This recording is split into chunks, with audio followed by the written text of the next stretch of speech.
Welcome to the Rizk Assessment. I'm your host, Rizk, and today we're going to discuss the role and the intersection, really, of religion and politics.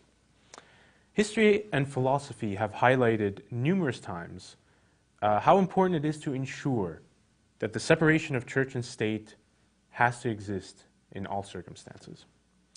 During his time as president of Egypt, Anwar Sadat put it in a very eloquent fashion by stating that there's to be no religion in politics and no politics in religion.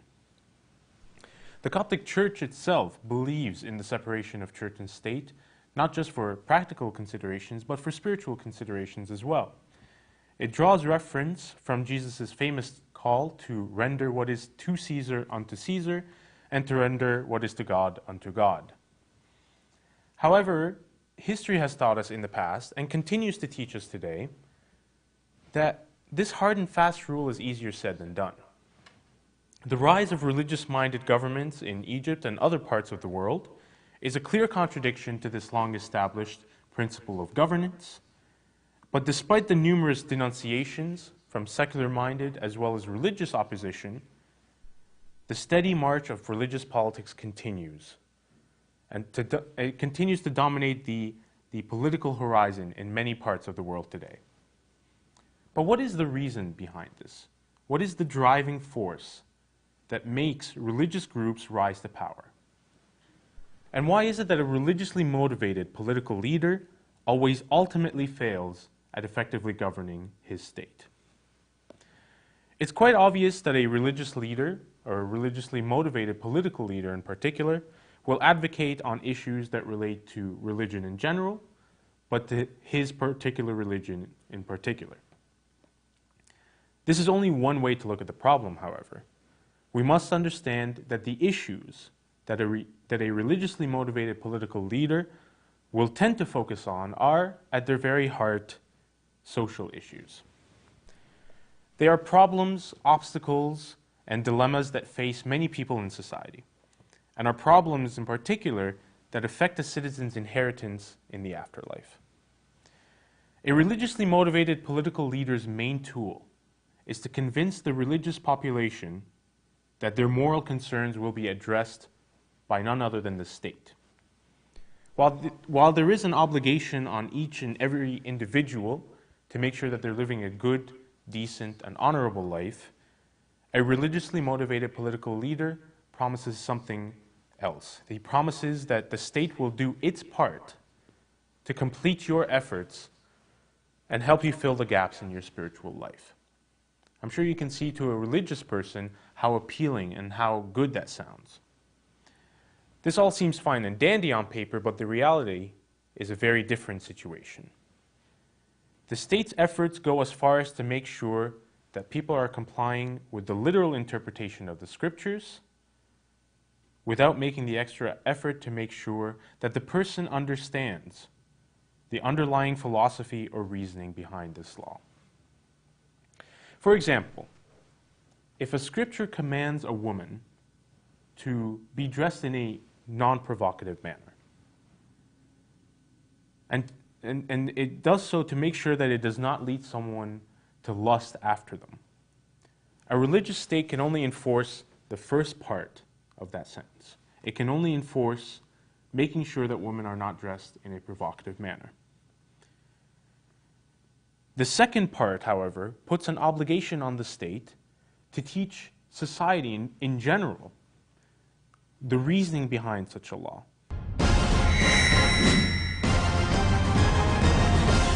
Religiously speaking, however, this might lead someone to commit a sin and to risk their inheritance in heaven, but it also has non-religious impacts. In a non-religious way, this could lead to inequality between males and females, and that is something not desirable, of course. But there's also another element to consider in this particular example. There's an obligation on the women not to be dressed in a non-provocative way, but what about the obligation on men?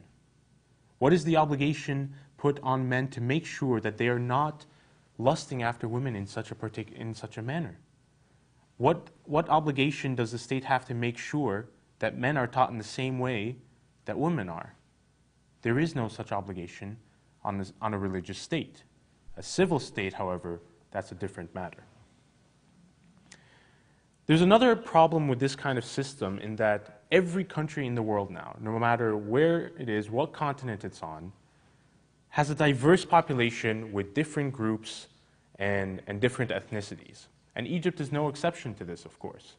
Egypt, yes, is a majority, has a majority of a Muslim population with a Christian minority, but there's also different ethnic and religious groups existing alongside these two major groups.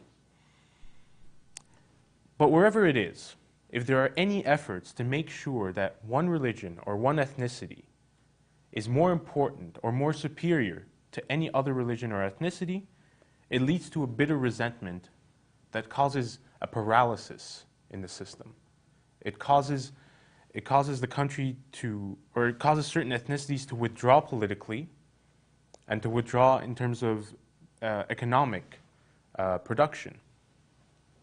If I don't feel like I'm equal to someone who I'm working alongside with just because of who I am as a religious person, I'm not going to want to work. I'm not going to want to produce. I'm not going to want to contribute to the effort that brings to the well-being of my family, of my society, and to my country. And these two consequences, in particular, are ultimately the main reasons that cause a religiously motivated political state to fail in accomplishing its spiritual as well as its non-spiritual objectives. A religious state is bound to fail because it does not take into account the full considerations of the needs and the desires for every particular member of society. While it may be clear that a religion should not be mixed with politics, this does not mean that politics should be practiced in an immoral and non-ethical way.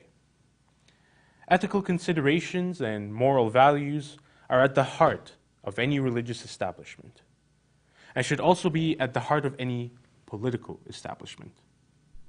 If the only role that religion has in politics is the overarching and ethical and moral values, then it should not matter whether a state is called a Christian state, a Muslim state, or a Jewish state.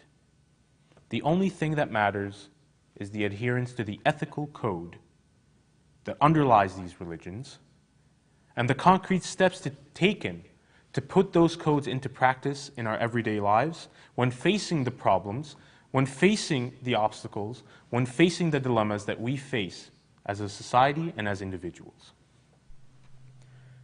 Now, I cannot speak for other religions, but I know that in Christianity, the basis and foundation of our moral and ethical codes is love for one another.